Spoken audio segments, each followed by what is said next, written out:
کئی مہینوں سے تحصیل دشگران میں جاری تنازع کی وجہ سے دشگران اور اس کے ملحقہ دیہی علاقوں میں عام عوام کی زندگی بری طرح متاثر ہو گئی ہے، جس سے لوگ گھروں میں محصور ہو کر رہ گئے ہیں اور مقامی لوگ اپنے مریضوں کو علاج کے لیے کسی بھی شہر لے جا نہیں سکتے، جس کے خلاف سناڑی قبیلہ کے معتبرین عورتوں نے کوئٹہ کراچی قومی شاعرہ کومل شہروانی کے مقام کو وفتن نائچ من کر پگداو جان کی دشت گرانا تھیٹی خز بندخ پسنگو کرے وفتو چو تاونس مننگ فک وفتو بھی ظلم مننگ تھیٹی ایانم پاکستان نا ادا ریاست نا منو کو بندخ فسک ارا ملکات جنگ جدل مسنے علم ملکات دون کی وفتا راشن بند متن کی دشت گرانا بند مسنے نا وجان نم بالکل لوڑی بھی باز نت مننگ ٹی تو نا وجان داڑی بھی روڑے من کرنا احتجاج پہ نخس جاری مرو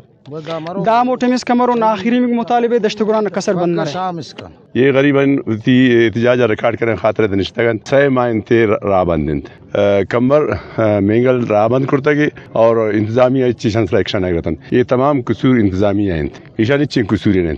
تکلیف تان اوشتاتگن اور گندگتان چھ بیگ چنے اے سی نشتہ کوٹا ڈی سی نشتہ کوٹا اگر یہ بروٹن 5 منٹ دا راہ پچ کرت کرن باید تمام ٹرمینل برنت یک علاقے تا امن امان قائم کرتا نہ کنت تو 5 نشتگن تیدا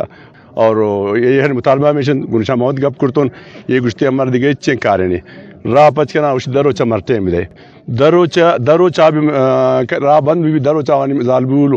مریض راشن آوان شکوجا کہت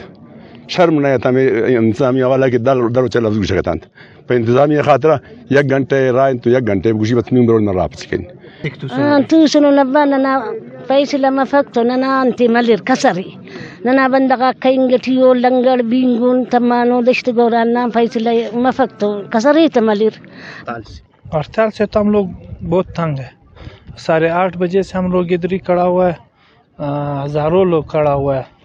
1 لاکھ سے زیادہ لوگ ادھر کھڑا ہوا ہے روڈ بلاک ہے اور کوئی حکومت کے مذاکرات ان لوگوں کے ساتھ نہیں ہو رہا ہے کچھ بھی نہیں ہے ابھی بارش بھی ہو رہا ہے کچھ بھی نہیں ہے ہم ہر کسی کے ساتھ عورتیں ہیں ہزاروں لوگ روڈ پہ کھڑا ہوا ہے